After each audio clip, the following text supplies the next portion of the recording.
Hey YouTube, it's JP Dillon. Every once in a while I get donations, whether it be repairs to work on machines, literature, parts, etc. And I want to do this video to publicly thank those who send me things. Most recently a viewer by the name of Chris, who's out in Georgia, was watching the videos and messaged me and says, "Hey, I got a bunch of service literature if you want it." And I said, "Sure, great." And this is really what keeps the hobby going, because oftentimes you'll come across a set and you'll want service literature, but the set really isn't worth the $25, $35 of what you can find, and it kind of, makes you not want to work on it. Or there are parts, things that you wouldn't normally be able to find without paying a premium for. And when people donate that kind of stuff to you, you just have to be very grateful and respectful of that. I'm very grateful that Chris took the time to box all of this up and send it to me. Again, thanks, man. This is really great. So the purpose of this video is we're going to unbox this stuff and just take a look at what he sent me. It's a bunch of service literature for 50s, 60s, and 70s sets. So let's go ahead and cut it, get it open, and see what he done sent me.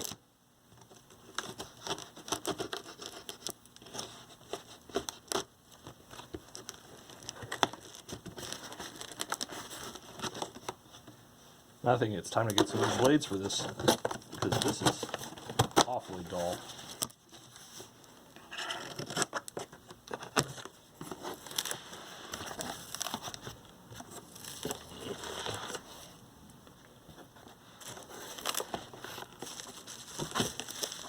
Let's see, we got something wrapped up here. Let me just put this in the way of the camera so you can see this. Something from a Girard turntable. Music recovery module. Maybe like a tick and pop eliminator, at least from the front panel point of view.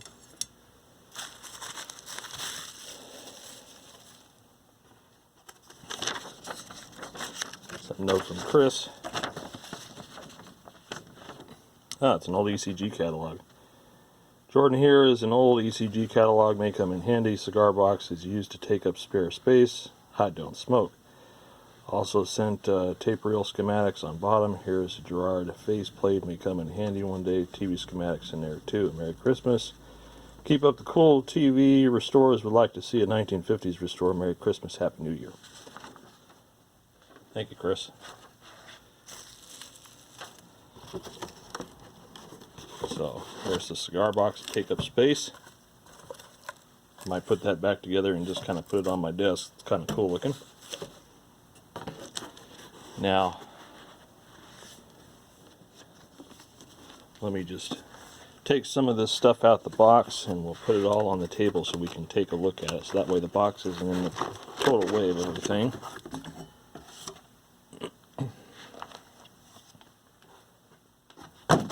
Alright, a lot of Sams. Very good. So the first thing I notice here, the ECG catalog. These are a lifesaver. I've got one of these, but it's an older edition. And these are great because if you have the original part number, which you can look up in the index, it comes up with an ECG part number, which is now, of course, an NTE part number. And these are handy because oftentimes you can find the ECG IC easier than you can the original component. And it's nice they give you block diagrams and stuff of what's inside the IC so you can pin it out and if you don't happen to have the service literature for the thing you're working on. So in the back, definitely going to put the cover back together soon. You can just look them up by part number, part to be replaced, and then it gives you the ECG replacement. These are lifesavers. If you're working on this old equipment, gotta have that stuff. So let's take a look at the photo facts here. Motorola TS921, that was a good chassis. Look at that Hitachi portable. Instant action, it says on there. I don't know if you can read the faceplate. CRT burner. Little Emerson black and white. That was definitely after the takeover. Another Motorola.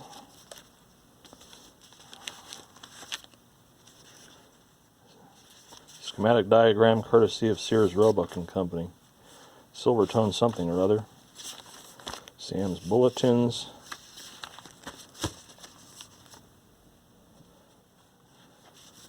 There's a big old console. These bulletins are useful too because it tells you about any production changes that were made in the thing you're working on. Look at that. You don't see many Motorola's out here in California. That's pretty looking. I'd love to find something like that. Old Philco. Magnavox portable. Man, there's some good stuff in here. You will see these though, particularly in LA County, where Hoffman was.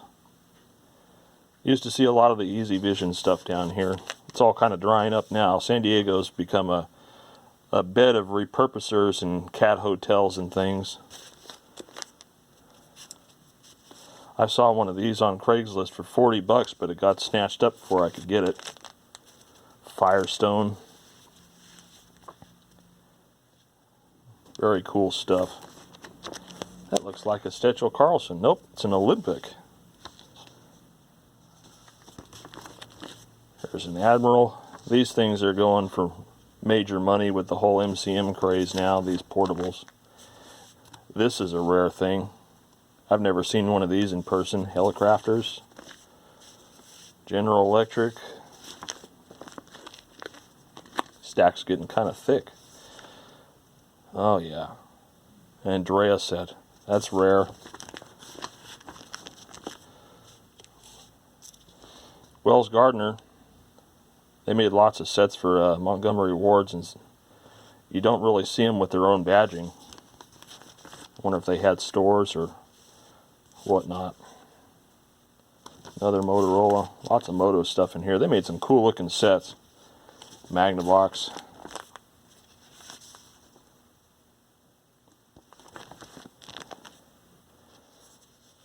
My wife's after one of these things, these Hot Point / GE. That's teal and white. Everybody wants those. Another Helicrafters. This is some cool stuff. Look, here's a Firestone with a wired remote. And you know, looking back on things, when I started tinkering with these about 25 years ago, people were giving them away. Like you could see them all over the curbs. You could head down to a thrift store or a flea market and pick them up for next to nothing. Look at that, an Olympic color set from '62. It's probably a CTC 10 or 11 clone, or they just straight up bought the chassis from RCA. That'd be cool to find. Old Traveler, that's another name you won't see much out here on the West Coast. Another Olympic. Here's another Hoffman, the 56 Hoffman. Pretty basic looking. Coronado. That was a department store brand, I believe. I've got a mid-60s Coronado set somewhere I'll get to eventually. RCA portable. Weird styling. Here's a Admiral. I almost thought at first, looking at that channel knob, it was a Zenith, and I had to take a look at it. Don't see many Admirals left here either. A Muntz.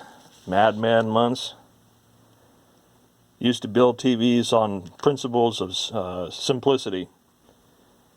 Their story is having his engineers starting cutting parts out until the set stopped working and then put the part back in to make it work again. The Zenith, another Traveler. Man, there's some cool stuff in here. I kind of want to find these sets now. Lots of 50s stuff. CBS Columbia. But you know that that CRT bezel reminds me of Zenith, like a later Zenith, 56, 57, like a Flashmatic type bezel. Wow, look at that. The Sentinel color set. Can you imagine trying to find one of these now? Or maybe it isn't a color set. No, it can't be a color set. It's a 56. Let's take a look inside here. It's got that bezel like it's a color set, though. No, it is color. Yeah, see? Kinescope's got RGB. Let's see how they put this thing together. Like, I wonder if is it an RCA chassis, or is it their own thing?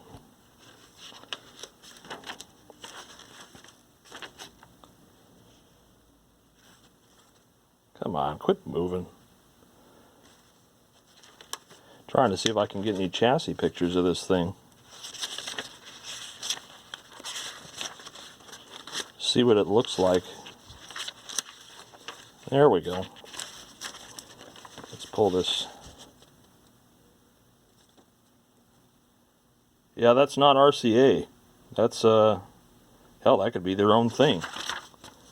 Very cool. Again, that's a good luck finding one of those. I gotta put all this back in here. Get me all excited about these things, and then I end up making a mess. Alright, let's see what else we got here. Another Wells Gardner.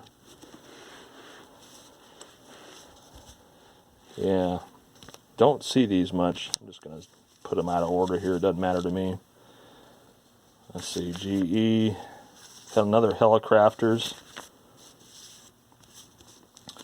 Maggot Box. Another Olympic. A Zenith Bug-Eye. There's somebody up in LA that's selling one of these for like $100.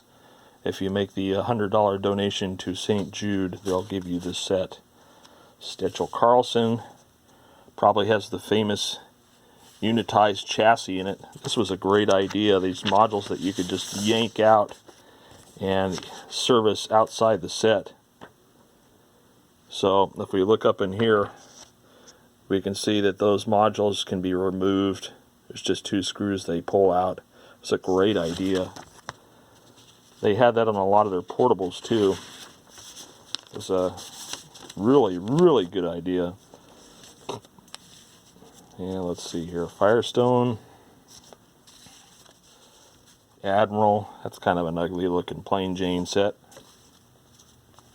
That's definitely RCA. Yeah, mid-50s RCA. A Packard Bell. You see some Packard stuff here in California, but it's mostly the late 60s stuff, since a lot of this hit the dumpsters. Another Motorola. Motorola had some really cool looking designs. Here's a Hoffman. 56 Hoffman. And the Dumont. The Dumont Television Network. And then here's some old reel-to-reels. I occasionally tinker with these things, but not very often. A Magnacord. Wow. I haven't seen a Magnacord in 15 years. Silvertone. I wonder who made reel-to-reels for Silvertone. Let's keep it in the camera view. Here's an Ampex. Bell and Howell.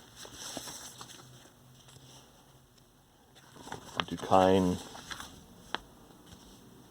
Phonotrix. Never heard of them. Definitely a portable. Single speed battery operated dual track tape recorder with push button control. And you got Columbia, Toshiba, and a Telectro. Interesting. Very cool.